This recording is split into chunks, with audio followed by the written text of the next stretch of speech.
Ko, ayusin mo yan ko. Ko, ayusin mo paglaba ha.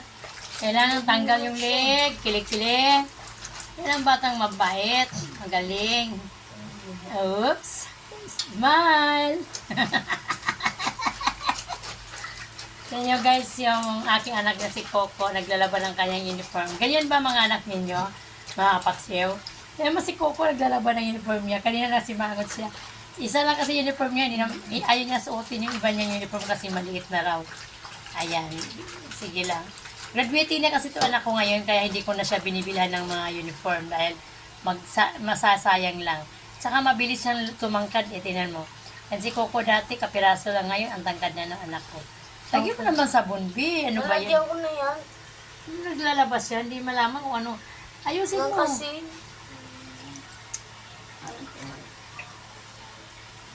Yan ang anak kong si Coco. O, biro mo, dumi. Tapon mo na, tapos lagyan mo isa pa. No, ang dami doon ang tubig na kanyang pinagbanlawan.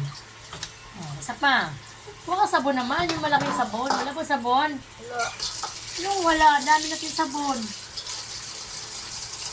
Bayan ko.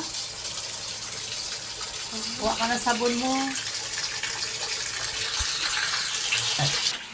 Ay mga kapatid, yung anak ko, sabi ko,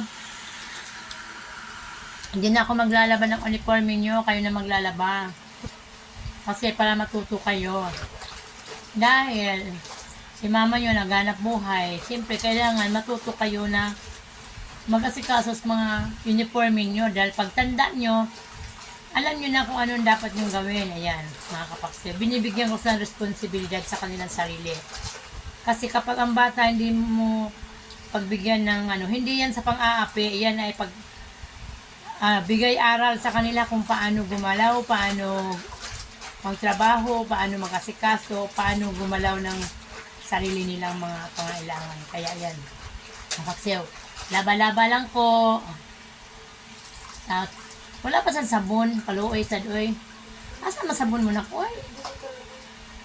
Hindi ba, babad mo muna yan. Grabe, isang araw mo lang yan ginamit, ang dumi-dumi na. Hi ko! Hi baby Coco, I love you!